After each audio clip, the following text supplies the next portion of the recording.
I was sleeping soundly on our old creaking bed, body exhausted after a long shift at the machine shop, when a deafening crash exploded through the night, followed by wind howling like demons ripping through the thin walls. My heart slammed against my ribs as I jolted awake, cold sweat pouring off me. What the hell was that? I thought, trying to steady myself in the pitch black. The roof shook violently as if someone were trying to tear it straight off the house.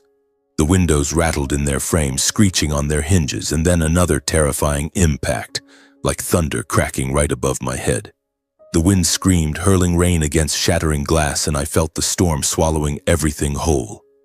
I leapt out of bed, bare feet hitting the freezing floor, heart pounding out of control. "Willow!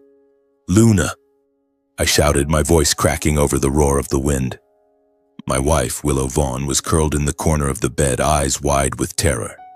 My daughter, Luna Lane, was wailing inside her blanket. I didn't think. I just moved. I yanked them both up. "Get up! We're going to the basement. Now!" The wind tore the porch roof clean off outside. Wood snapped like breaking bones. I scooped Luna into my arms, grabbed Willow with my free hand, and ran for the basement door. The stairs were pitch black. I stumbled, my knee slamming painfully into the steps, but I didn't stop. We tumbled down, slammed the basement door shut, and the wind up above still shrieked like it wanted to rip the world apart. Down in the cellar, every minute felt like an hour. Dust rained from the ceiling, coating our hair and shoulders.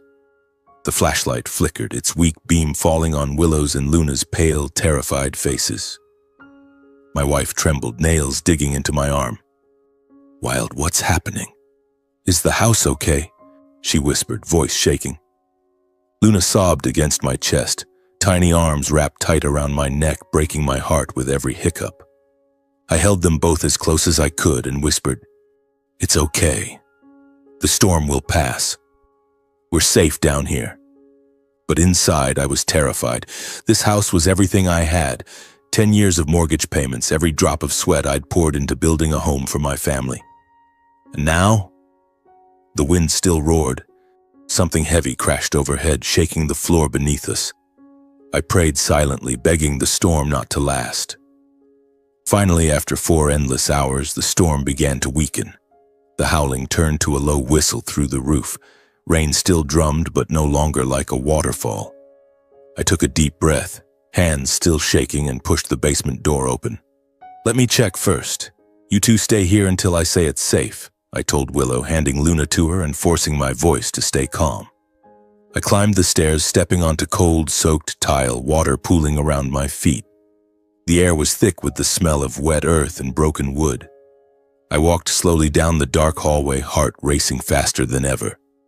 Then I stepped into the living room and froze. Dawn's faint light was shining straight through.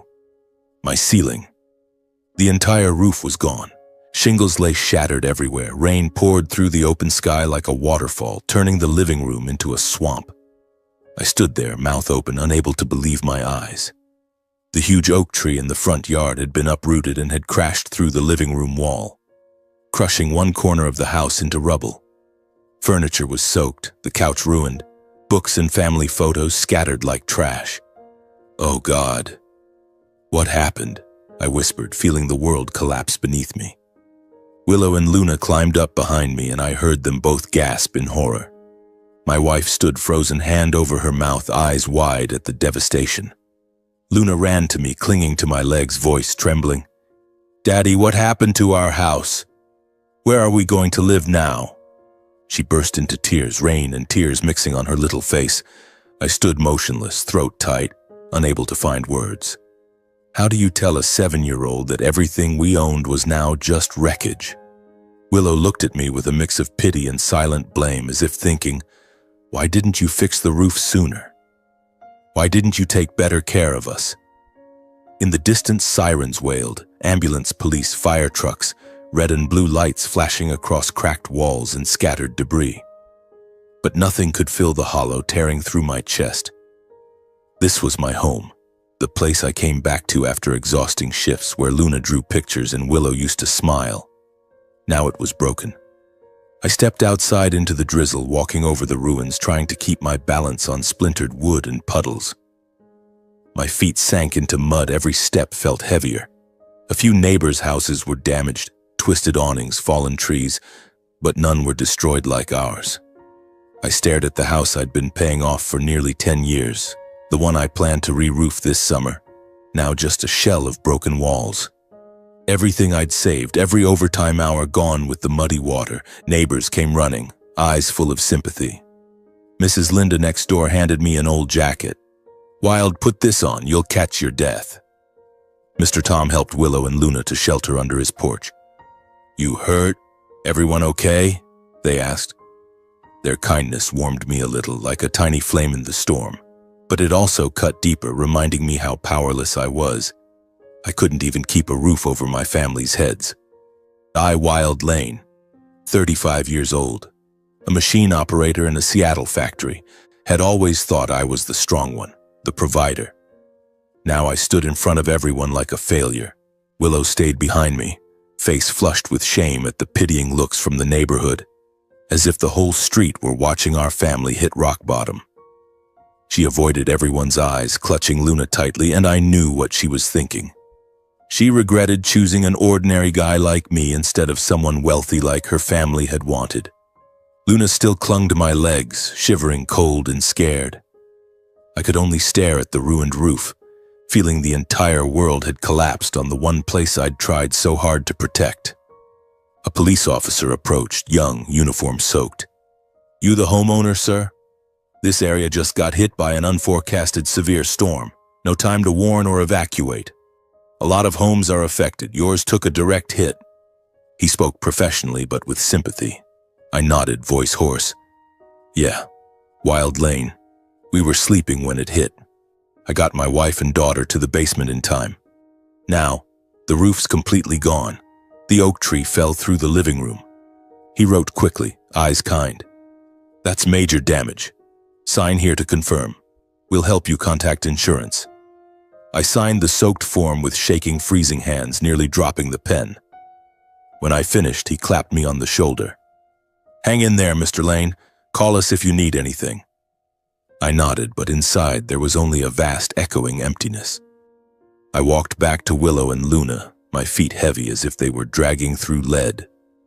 The rain kept drizzling, turning the wreckage into a sticky, muddy mess. We started picking through what was left, my hands shaking as I gathered broken roof tiles and Luna's waterlogged toys. Every time I bent down, my mind spun with questions that hammered me like fists.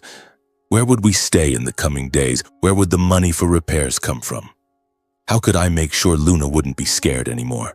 The responsibility crushed me like a boulder. Every breath felt labored. I looked around and saw neighbors still helping, but their kindness only deepened my shame. I was supposed to be the man of the family, yet here I was relying on pity. I thought about my parents' house on the far outskirts of Seattle, more than 2 hours away. It was cramped, damp, with a rusty tin roof and cracked walls. My retired factory worker dad still sat in his old chair, smoking and telling stories from the old days. My mom tended her tiny vegetable garden and cooked simple meals from whatever she grew. They loved me, but taking Willow and Luna there? No way. Willow would never stand the moldy smell, the narrow beds. And Luna, my sensitive little artist who loved her colored pencils, would cry without space to play. I could already picture Willow's even more disappointed looks. No, that wasn't an option. My wife, Willow Vaughn, worked in fashion marketing at a small company. She was kind and always ready to help friends, but deep down she carried a huge sense of inferiority. She was easily embarrassed that her husband was just an ordinary machinist like me, coming home every day smelling of oil and metal. Willow had grown up comfortably. She was used to nicer things, and sometimes I caught her hiding that quiet disappointment. Our daughter, Luna Lane, only 7, was the greatest joy of my life. She loved to draw, clung to me every night begging for bedtime stories. Luna was the reason I got up every morning, the reason I worked myself to the bone. Seeing her trembling among the ruins, all I wanted was to hold her tight and promise I'd always protect her. The closest and most practical choice right now was Willow's parents' house in Bellevue, an affluent area not far away. A big, solid mansion with a huge garden full of flowers and trees, and most importantly, safe for Luna. They had spare guest rooms, a modern kitchen, and the comfortable atmosphere Willow had grown up in. But the thought tasted bitter. My father-in-law, Solomon Vaughn, 62, owned a small building materials company. He was authoritarian, conservative, and valued money above everything. Every decision he made revolved around profit, and he never hid his contempt for me, a common laborer. My mother-in-law, Emery Vaughn, was boastful, obsessed with appearances, and looked down on others. She constantly talked about luxury vacations and expensive things, and she always regarded me as an outsider who didn't belong in their world. I wiped sweat from my forehead and turned to Willow, who was sitting with Luna, trying to keep my voice calm. "What do you think about staying at your parents' place in Bellevue? At least we'd have somewhere safe for tonight, especially for Luna." Willow shot me a sharp, resentful look, as if the suggestion itself was an insult to her pride. She let out a heavy sigh full of blame. "This is only happening because you never tried harder.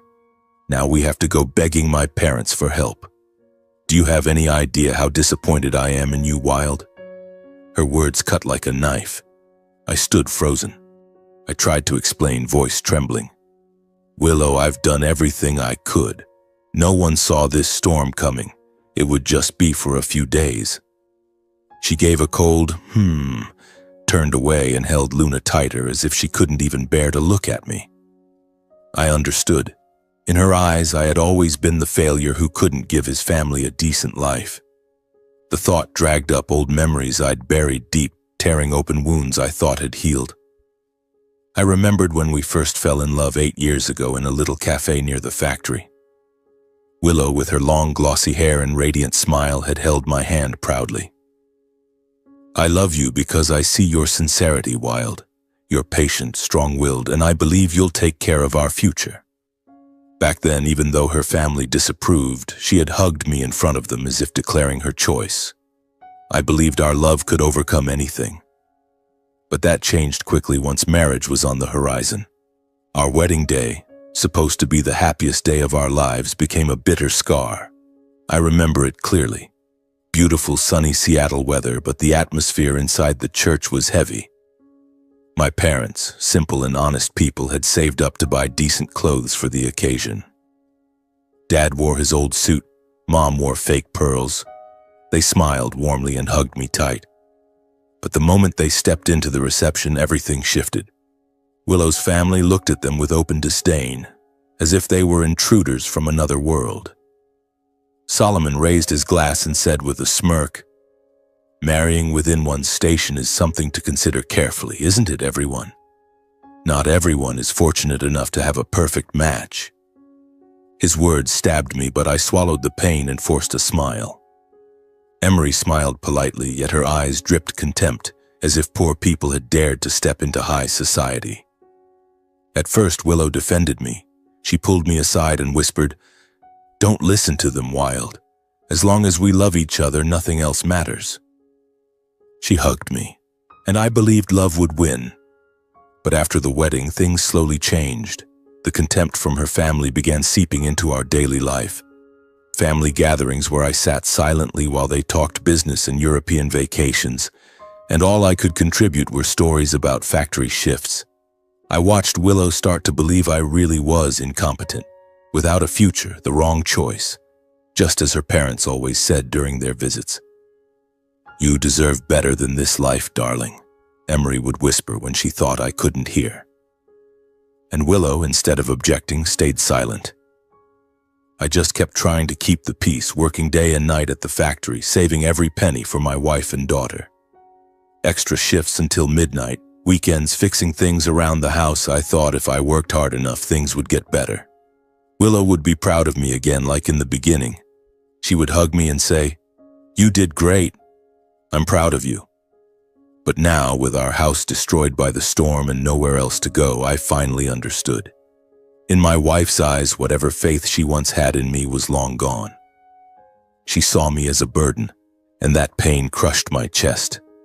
I swallowed the bitterness and refused to argue right now. My only priority was getting Luna somewhere safe and dry before nightfall, before the rain got heavy again. Let's pack what we can, I told Willow, forcing my voice steady. We loaded whatever was still usable, a few soaked changes of clothes, the family photo album, Luna's toys, into my old pickup. The engine coughed and rattled like it was about to die. Luna sat in the back, clutching her stuffed bear, eyes red. Daddy, where are we going now? I stroked her hair. We're going to Grandma and Grandpa's house, sweetheart. Everything will be okay. Willow climbed in without a word, staring out the window. I started the engine and we drove away through the gray rain, headlights cutting through the muddy road. Ahead lay Bellevue, but in my heart, another storm was waiting, one made of humiliation. I gripped the steering wheel, heart pounding, having no idea that this night would change everything. About 10 minutes after we set off, Willow let out a heavy sigh and pulled out her phone. I'm calling my parents to let them know what happened, she said in an icy tone, not waiting for my reply. I nodded and kept my eyes on the road, but my ears strained to listen. She dialed. The ringtone echoed loudly in the quiet truck. Mom, it's Willow. Our house was completely destroyed by the storm. The roof is gone, walls collapsed. We're on our way to your place right now. Her voice started calm, but then her face darkened like storm clouds rolling in. I glanced over and saw her lips pressed tight, eyes narrowed. I could faintly hear Emery's voice through the speaker. Really?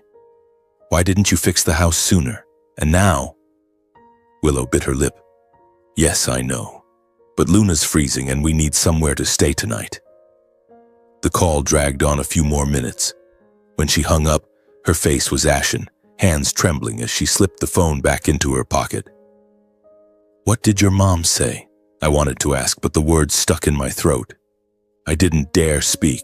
I didn't want to make things worse. I just gripped the wheel harder, knuckles white, my chest heavy as stone. I could guess what had been said. More blame, more veiled jabs at my failure. The rain grew heavier, headlights glinting off puddles, and it felt like I was driving straight into a bottomless black hole. The closer we got to Bellevue, the faster my heart pounded. This neighborhood always made me feel out of place. Grand mansions, manicured lawns, luxury cars parked in open garages. My in-laws' house was one of them. White picket fence, huge glass doors, and the flower garden Emery loved to brag about. I slowed the truck as we reached the gate. We're here, I said, voice hoarse. Luna looked up. Grandma and Grandpa's house is so pretty, Daddy.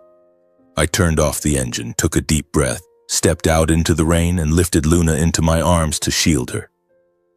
Willow followed in silence. We walked across the wet driveway, water splashing under our feet, and I knocked. 3 soft knocks that felt like drumbeats in my chest. The door swung open and Dylan Vaughn, Willow's older brother, appeared like a ghost blocking the doorway. Dylan, 36, irresponsible, rude, and arrogant to the core, was someone I always tried to avoid. He drifted from job to job, spent money like water, and always looked at me like I was beneath him. He stood there in a clean polo shirt, arms crossed, glaring at me with open irritation. Wild, what the hell are you doing here? He snapped, no greeting, no warmth. Before I could open my mouth to explain, he kept going, voice dripping with mockery. Step back. Look at you, filthy and soaked. You'll dirty the whole house. His words hit me like a bucket of ice water. The contempt froze me in place on the doorstep. My heart pounded, blood rushed to my face, burning hot. I looked down at myself. Clothes drenched, shoes caked in mud, arms full of soggy bags.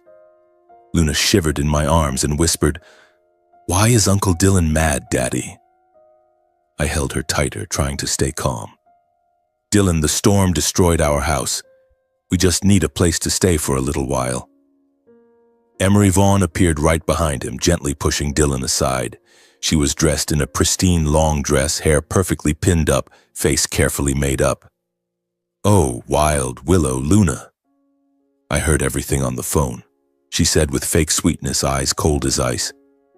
So sorry, dear, but Dylan's family is visiting today. The house is completely full. You understand, don't you? I knew for a fact there were at least 3 empty guest rooms with big beds and private bathrooms. She was deliberately turning us away. The words sliced through me. Shame and heat flooded my face. My ears rang. Still, I swallowed my pride and begged, voice shaking, "Please, just a few days. For Luna's sake. She's freezing and the rain's getting worse." I looked down at Luna. She was trembling, eyes red, staring at her grandmother. Emery shook her head with a polite, practiced smile. "I really do understand, but there truly is no room. You'll have to find somewhere else. Maybe a hotel?" From inside the house came Solomon Vaughn's deep, cutting voice. "Willow and Luna can stay. But Wild, if you want to set foot in here, it's $5,000 a night." The words struck like lightning. I stood frozen, stunned. That offer was a direct slap to whatever was left of my dignity after the storm. It made me feel small, worthless. Rain poured down on me, soaking through my clothes, but the cold inside was worse. "Dad, what are you saying?" I stammered. Solomon didn't even show his face. He just called from the living room. "I said it clearly. No money, no entry." Emery pressed the attack, stepping closer with a sneer. "If you can't afford it, why don't you go back to that rundown shack your parents call a house? I'm sure it suits you better." Her words were salt in an open wound. My face burned, my ears roared. I turned to Willow, desperate for her to say something, anything in my defense. But Willow just stood there holding Luna, silent, looking at me with eyes full of blame, as if everything were my fault. She didn't open her mouth. She just hugged our daughter tighter and avoided my gaze. In that moment, my heart shattered. I realized her family didn't just despise me. Willow herself was drifting farther away than ever, a cold, painful distance that made my chest ache so badly I could barely breathe. The rain fell harder, wind howling, and I stood there like a stranger, tears mixing with the rain, wondering if there was anything left in my life to hold on to. I tried to breathe deeply, but the air felt thick, crushing my lungs. Dylan crossed his arms and smirked. "See? You should have known your place a long time ago." At that exact moment, Luna suddenly wriggled free from her mother's arms. Her eyes were red from fear and exhaustion, tears streaming down her cheeks. Yet she took a shaky step forward on the wet doorstep. In her small, childish voice, but with fierce determination, she declared, "Grandma, if Daddy can't come inside, then I'm not coming in either." Those words were a faint ray of light in the middle of the storm. My heart clenched with a mix of overwhelming pride and aching pain. Luna, only 7 years old, the little girl who loved to draw and always clung to me, was now standing there defending her father in front of the entire family. She gripped my hand tightly, staring defiantly at Emery and Dylan, even though her tiny body was trembling from the cold. I knelt down and hugged her. "Sweetheart, don't..." But the words caught in my throat because in that moment my own daughter was giving me strength I hadn't known I still had. Willow's face darkened even further with anger. She snapped sharply, "Luna, what are you saying? Be quiet right now." Her voice was so harsh that Luna flinched, then burst into loud, heartbroken sobs in the driveway. The sound of my daughter crying cut straight through me like a knife. Luna threw herself into my arms, sobbing, "Daddy, I don't want to. I want to stay with you." Rain poured down on her head, soaking her tangled hair. I shielded her with my body, helplessness surging inside me. Willow stepped forward and grabbed Luna's arm. "Stop it right now. Be quiet and let the adults talk." But Luna struggled and cried even louder. The tension rose like a bomb about to explode. Emery shot me a sideways glance, her smile twisting into a sneer under the porch light, and said with pure contempt, "Oh well, if Luna wants to follow her poor, pathetic father, then by all means let her. Grandma won't force her. I'm sure living on the streets will be lots of fun, won't it?" Her words were venomous, rubbing salt into the wound. My blood boiled. She folded her arms and looked at us like beggars. Dylan stood beside her, arms crossed, laughing loudly, clearly enjoying my humiliation on their doorstep. "That's right. You and your kid should just go back to whatever's left of that dump, Wild. See if the storm left anything worth salvaging." His shrill, cruel laughter echoed, loud enough for any neighbor peeking through their windows to hear. My face burned, ears ringing, rage rising like a tidal wave. My wife's silence, her brother's mockery, her mother's sarcasm, and my daughter's tear-streaked face all crashed together into a pain I could no longer contain. It felt like a living nightmare. Rain soaked through my clothes, chilling me to the bone, but the fire inside was burning hotter. I remembered all the previous times Dylan had mocked me at family gatherings. "Hey, Wild, how much does a machinist make a month? Enough for a new car yet?" And Willow had only forced a smile, never once defending me. Now, standing in the pouring rain, everything reached its breaking point. I straightened up, fists clenched so tight my nails dug into my palms. "Fine. Just wait and see," I said, my voice low but steady with resolve. "I'll prove every single one of you wrong for looking down on me. Right now, I'm calling the one person who's actually willing to help." My words rang out in the wind. For a split second, the air went dead silent, as if they were waiting to see what trick I'd pull next. Dylan burst into even louder laughter, mocking me. "Oh my God, who are you calling? The mayor? The chief of police to scare the Vaughns? Why not call the president while you're at it? I'm shaking over here." He pretended to tremble dramatically. Emery laughed along, shaking her head. "What an idiot. Stop putting on this pathetic show." Willow rushed over, grabbing my sleeve, voice full of panic and anger. "Wild, what are you doing? This is already humiliating enough. Don't make things worse, let's just go." But I ignored them all. I didn't hesitate for even a second. Heart pounding, adrenaline surging, I pulled my soaked phone from my pocket. The screen was blurred with rain, but I wiped it quickly and dialed Kellen Rowe, the son of tech billionaire Wesley Rowe, the young man whose life I had saved in a factory accident 6 months earlier. It rang twice. Then Kellen's warm, surprised voice answered, "Wild, everything okay, man?" I spoke fast, voice shaking but clear. "Kellen, the storm destroyed our house. We're at my in-laws right now, but they're kicking me out into the rain. Luna's crying. I don't know what to do." A second of silence. Then Kellen's tone turned dead serious. "My God, Wild, send me your location right now. I'm coming to get you. Immediately." I nodded, hung up, and sent the pin with trembling fingers. Rain hammered down harder, wind whipping my hair. I stood shielding Luna, holding her close. From inside the house came more laughter. My in-laws clearly thought I was putting on a pathetic act. Dylan shouted, "Done with your little phone call. Who's coming to save you, Superman?" Solomon snorted from the living room. "Let's see how far this clown takes the show. Probably called one of his drinking buddies to sleep at the factory." Emery laughed along, and Willow looked at me, frantic. "Who did you call? Stop this. Haven't you embarrassed me enough already?" I said nothing. I just held my daughter and waited. In that moment of waiting, the memory from 6 months ago flooded back as if it had happened yesterday, at the Seattle machine shop where I worked as an operator. It was an ordinary afternoon shift. I was checking equipment when a deafening explosion suddenly ripped through the R&D section. Some experimental generator, or whatever it was, I never knew the details, had blown up without warning. Thick black smoke poured out like hell's own fog, flames spreading fast. Engineers panicked, people ran screaming in every direction. I was standing at the doorway, heart pounding, when I saw him.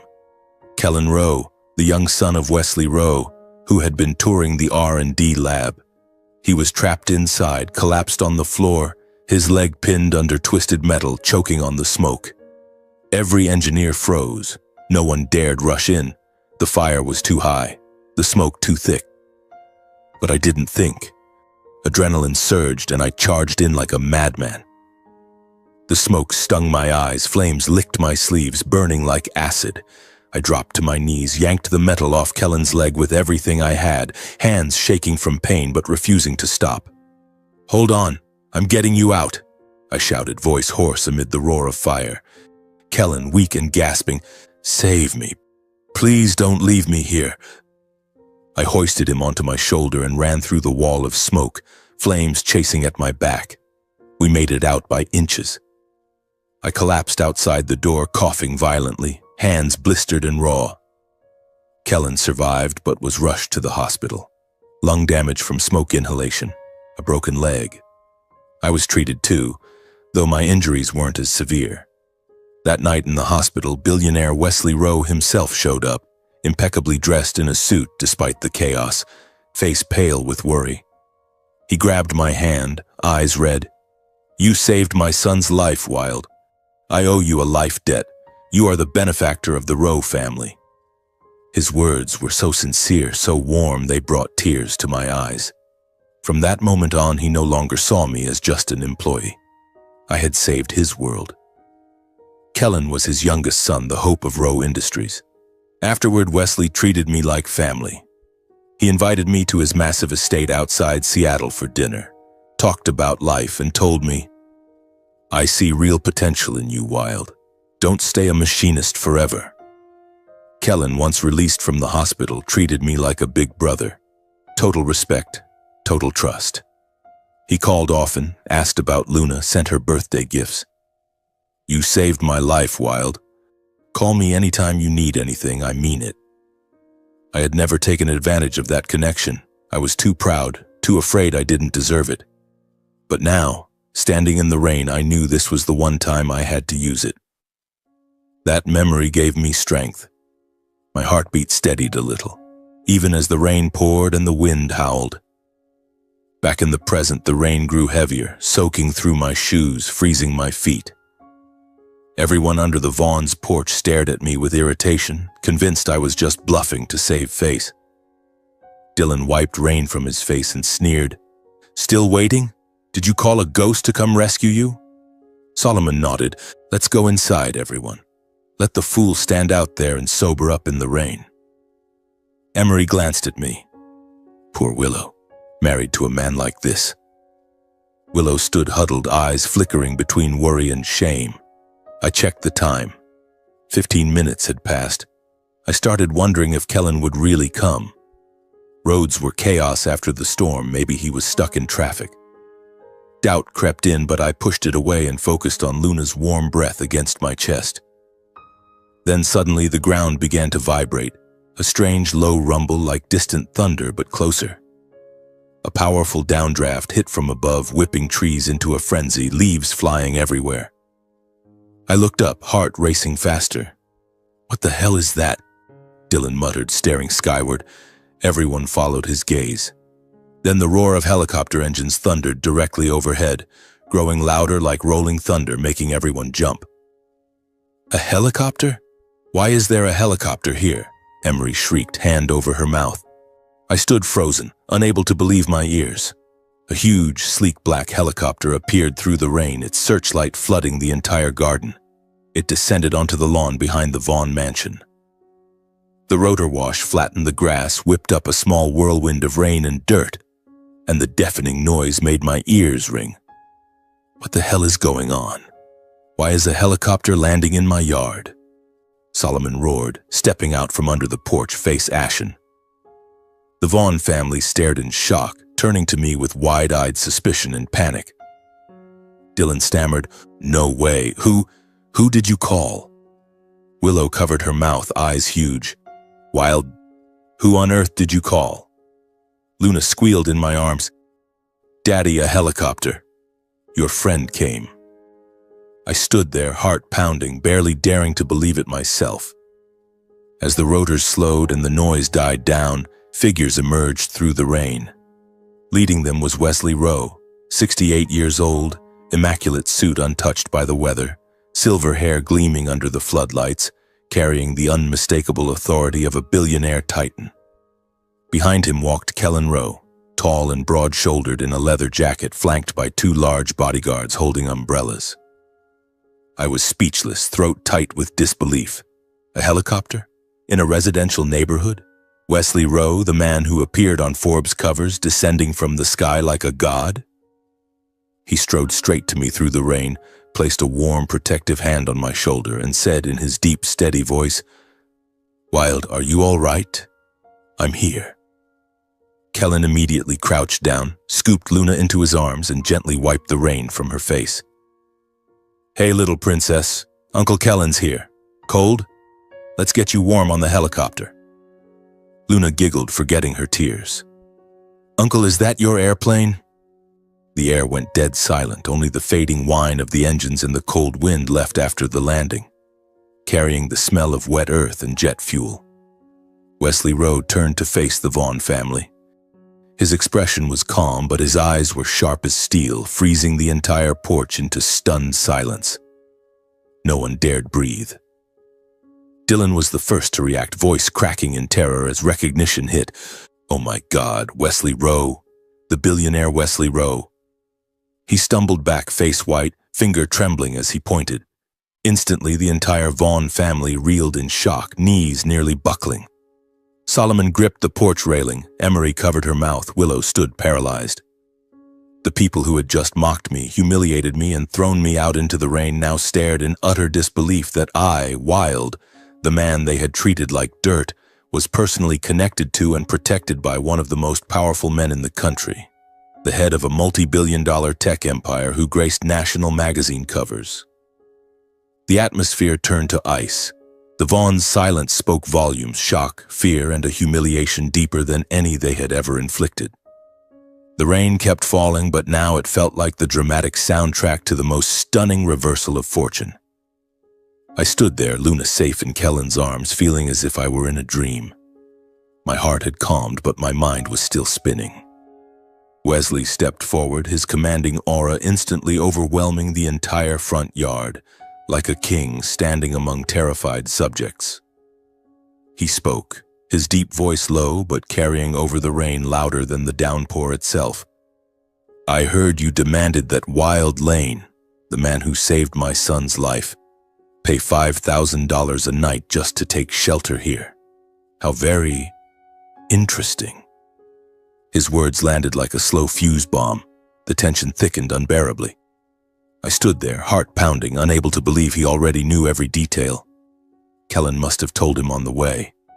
Rain drummed on his shoulders, but Wesley didn't flinch. He stood immovable like bedrock in the storm. Then, in the same casual tone one might use to ask the price of a clearance item, he continued, "If you're so fond of putting a price on things, why not name one for this entire mansion? I can buy it right now if the number is right.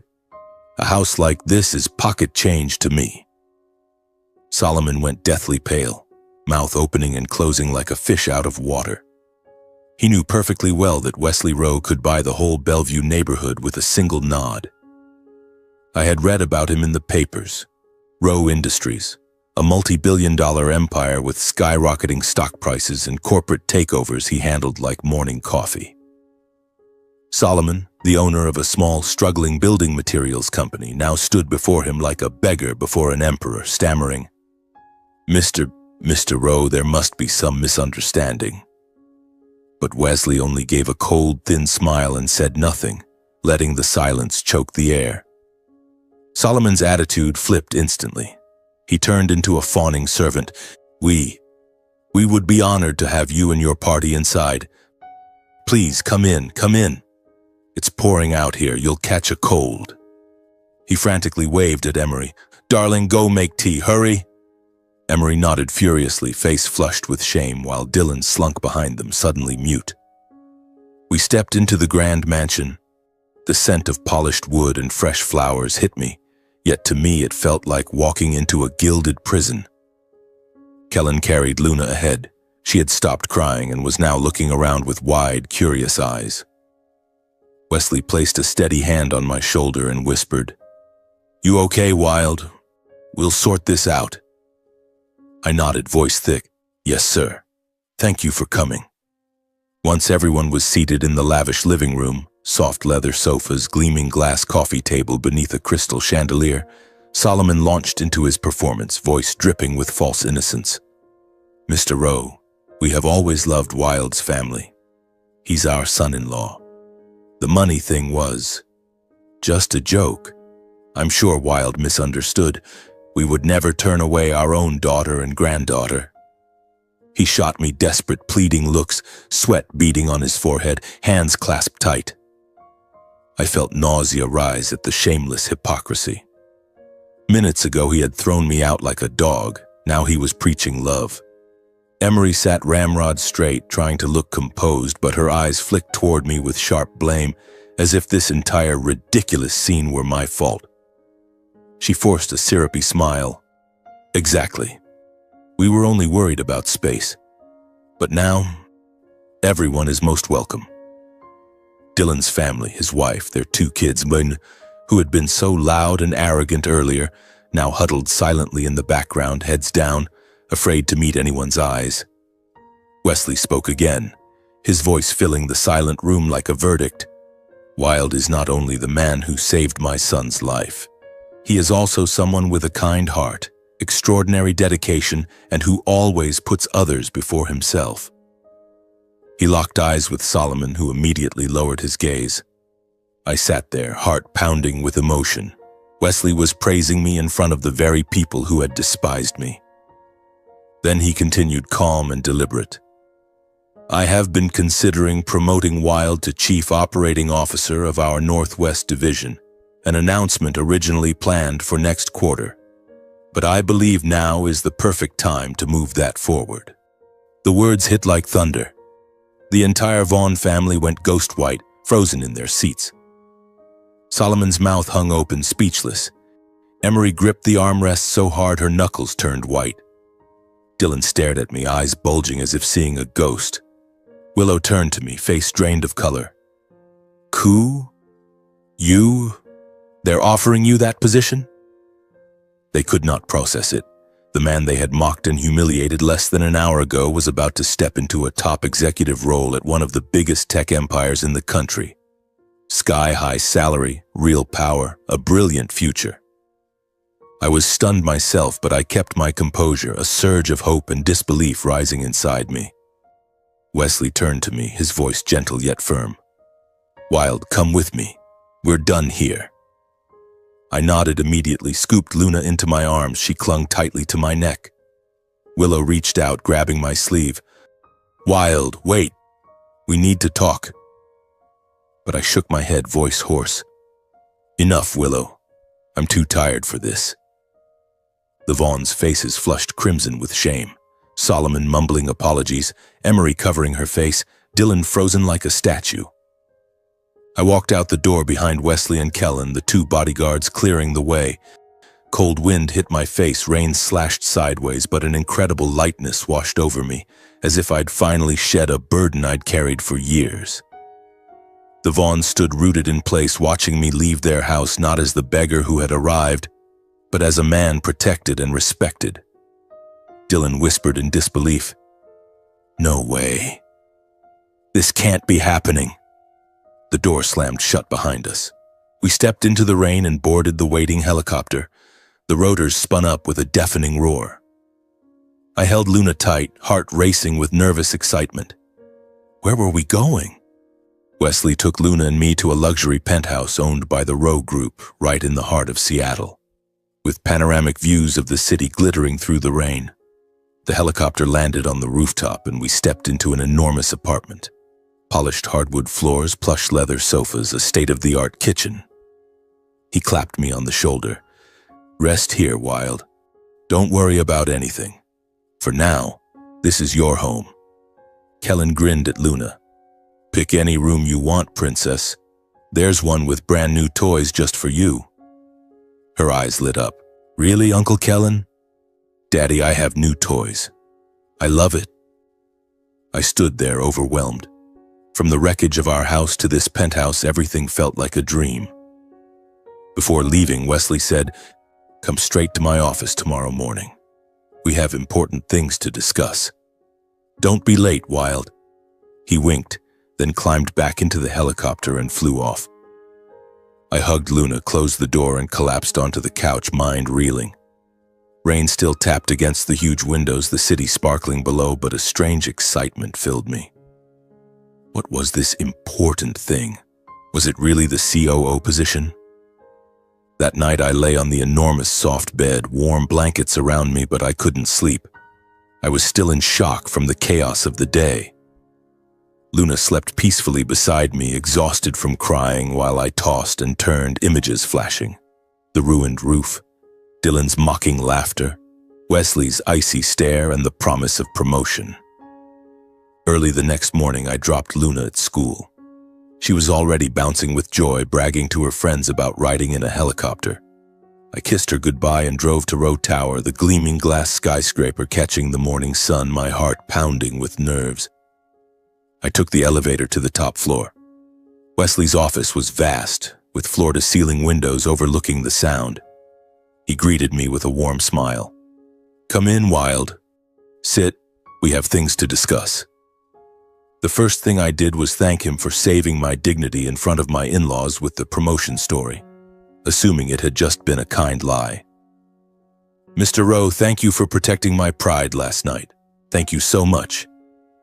The COO thing. You only said that to keep me from being humiliated, right?" Wesley shook his head, a kind but decisive smile on his face as he sat behind his polished desk. "No, Wild. The promotion decision was made long ago. I was only waiting for the right moment to announce it, and ironically, yesterday turned out to be that moment." He slid an official appointment letter across the desk, black ink on crisp white paper, his signature at the bottom. My hands shook as I held it. He added, voice serious, "But remember, if you don't perform, I'll replace you without hesitation. This is an opportunity, but it's also a challenge." I was speechless, overwhelmed with emotion, barely able to choke out, "Mr. Rowe, thank you. I promise I won't let you down." It felt like 10 years of struggle had been rewarded in a single moment. From ordinary machinist to COO of the Northwest Division. Sky-high salary, real power, a brilliant future.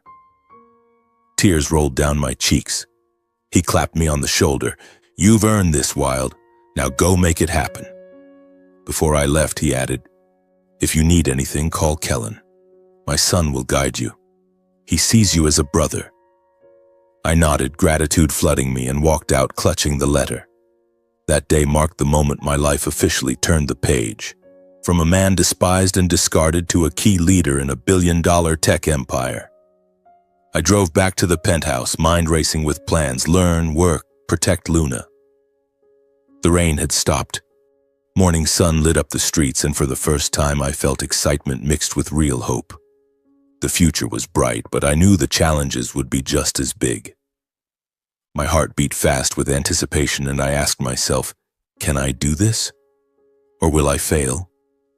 But right then I was ready to face whatever came next. I threw myself into the new job with iron discipline, like a soldier heading into battle who refuses to slacken even for a second. The title COO Northwest Division sounded impressive, but in reality it was a mountain of responsibility crushing down on my shoulders. Managing hundreds of employees, overseeing high-tech projects, negotiating multi-million-dollar contracts, and making sure every gear in the Rowe Industries machine turned perfectly. In those first days, I woke at 5, brewed strong black coffee in the penthouse's sleek kitchen, and drove to the office while the sky was still dark. Once there, I worked day and night just to keep up, poring over thick financial reports, analyzing market data, learning cutting-edge technologies I had only vaguely known about back at the factory. My heart raced every time I stepped into a meeting room, terrified I'd expose my lack of experience, but I gritted my teeth and told myself, "You have to prove Wesley didn't make a mistake." I came home late, body exhausted, yet my mind still raced with new ideas. How to streamline production, how to expand market share. The fear of failure gnawed at me, but that very fear pushed me forward. I studied relentlessly, filling notebooks with management formulas, negotiation strategies, even tips on how to deliver persuasive presentations. I attended every meeting, big or small, from small team huddles to boardroom sessions with top executives, never afraid to ask stupid questions just to understand. I stayed late under harsh fluorescent lights, eyes burning as I dissected reports and operational manuals. Some nights I sat alone in my huge office, staring out at Seattle's glittering skyline, asking myself, "What are you doing, Wild? from running machines to sitting behind a desk like this. Then I remembered Luna sleeping peacefully back at the penthouse, and I kept going. Kellen was always by my side, guiding me step by step. How to manage people, motivate teams, resolve conflicts. How to read body language in negotiations and make offers no one could refuse. One late night he grinned and clapped me on the shoulder. "Wild, you already have the skills and the experience. You just need a little confidence. Remember, negotiation is a mind game." Thanks to him, I improved fast. I went from the awkward guy in meetings to the one leading the discussion. My heart pounded with excitement every time I closed a deal, but also with fear of making a costly mistake. Within weeks, the people under me began to respect me. Young engineers looked at me with admiration when I quickly solved technical problems using my old factory know-how. Even senior executives who had initially doubted the machinist started slapping my back. "Wild, great job. Sorry we ever questioned you." I remember one major meeting where I proposed a supply chain optimization that would save millions. The room went quiet as everyone listened, then erupted in applause. My heart raced with joy, but also with the knowledge that the pressure would only grow heavier. Work was so intense I sometimes forgot to eat lunch, but life with Luna in the penthouse was a warm oasis amid the storm. She was happier than ever, thrilled with her huge new room where she painted the white walls with bright, colorful drawings. Wesley and Kellen visited often, bringing gifts for Luna and treating me like family. Wesley would sit on the sofa, sip coffee, and ask, "How's the job treating you, Wild? Any problems?" I'd tell him about the challenges and he'd smile kindly. "I have faith in you. I'm rarely wrong about people." Kellen played with Luna, teaching her digital drawing on a tablet. "Want me to show you how to draw a helicopter, princess?" She'd giggle, and watching them made my heart race with happiness. For the first time in years, I had a real family, not a fake one. But not everything was rosy. Willow constantly texted, called, and emailed, begging to talk and apologize. "Wild, I was wrong. Please let me see Luna. Can we just talk?" The Vaughns never stopped pleading. Solomon calling, "Son, I'm sorry. Come to dinner tomorrow." Emery texting, "Luna must miss Grandma so much. Bring her over." Dylan, shameless as ever, "Let's meet up, bro. Maybe talk about a job." Every notification made my chest tighten. I was afraid they'd never stop harassing us. I stayed completely silent, never answering a single message or call, determined not to let the old poison seep into our new life. Then one afternoon, when I went to pick Luna up from school under the warm Seattle sun, I found Willow waiting at the gate. She looked haggard, dark circles under her eyes, hair messy, expression desperate. My heart pounded with shock and old anger. "Willow, what are you doing here?" She rushed toward me, voice trembling. "Wild, please, just 5 minutes. I can't take it anymore." We went to a nearby cafe. Luna played in the kids' area while we talked. The place was cozy, filled with the smell of coffee, but the air between us was heavy as lead. I sat across from the woman I had once loved deeply, now looking so fragile. "Wild, I'm sorry for how my family treated you," she began, voice breaking. "I was wrong. I should never have stayed silent while they humiliated you. I didn't stand by you. Please give me a chance to make it right." My heart raced. Part of me wanted to forgive, but the memory of her silence on that porch cut like a knife. I calmly told her there was no going back. Trust and respect were gone, and I wanted a divorce to end everything once and for all. My words hit her like a bomb. She burst into tears, apologizing over and over, begging for another chance.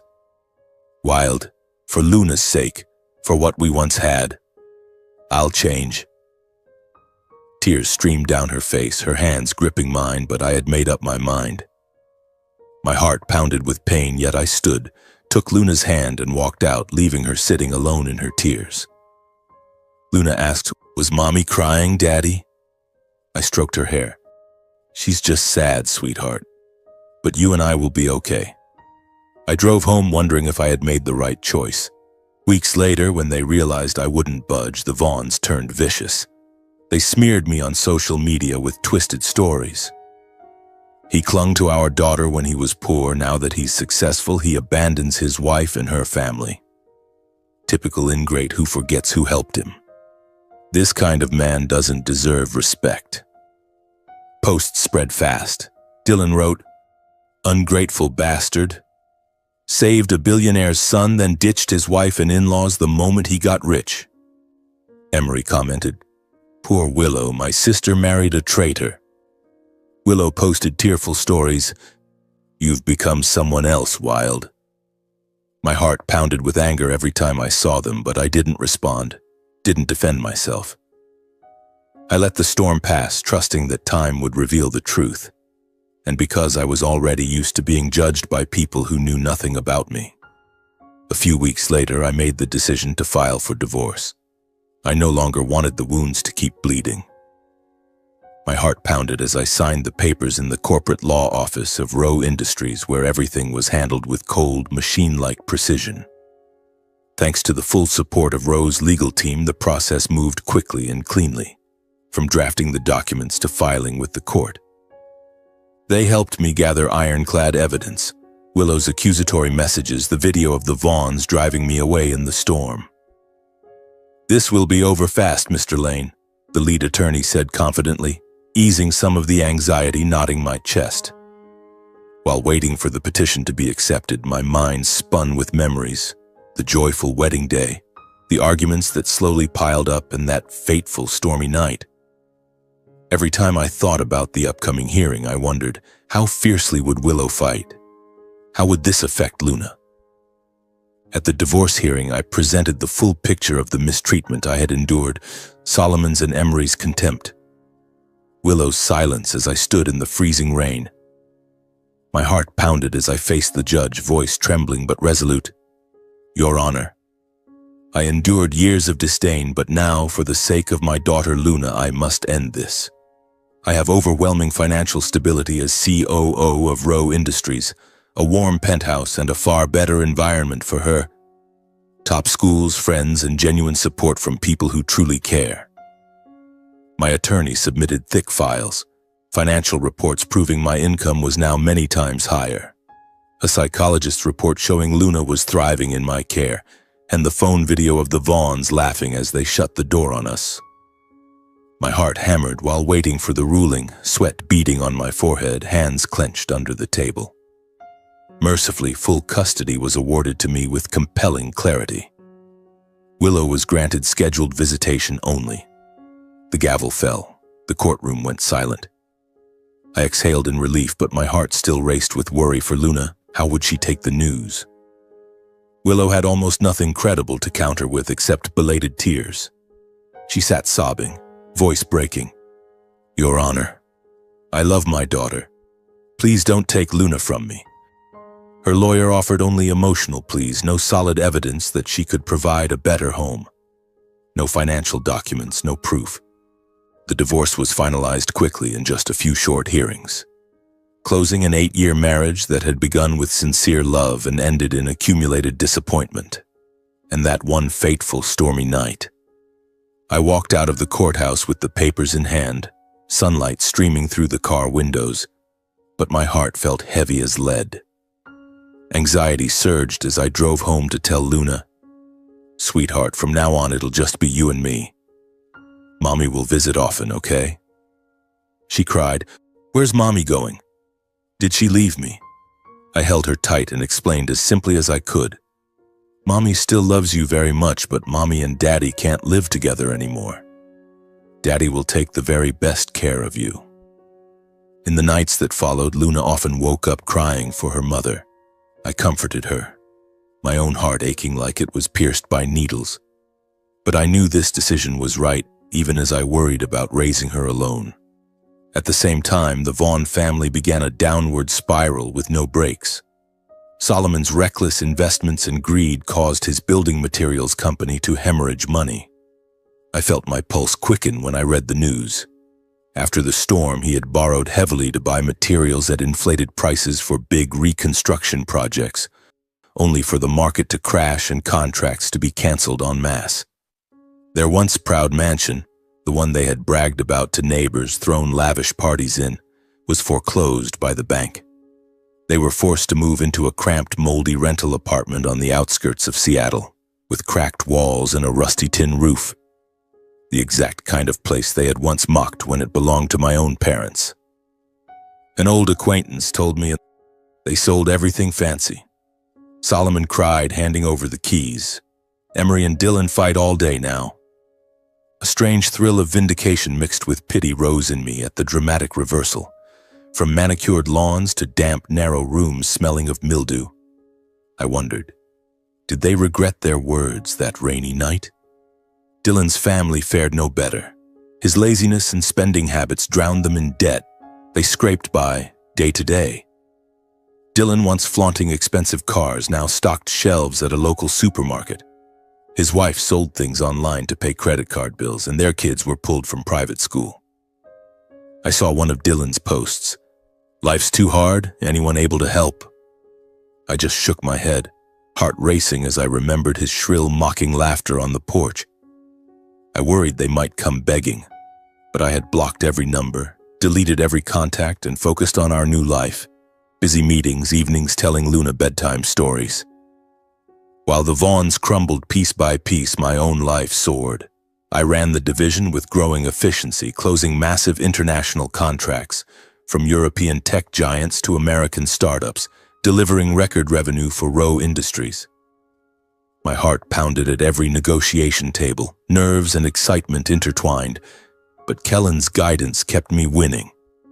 Confidence is the key, Wild. Financial papers ran stories about the machinist who became COO overnight, turning me into a Seattle inspiration. TV interviews, a Wall Street Journal profile, Wild Lane, from factory hero to corporate leader.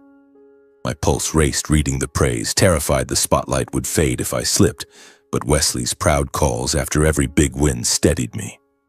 The story of how my in-laws humiliated me that stormy night also spread.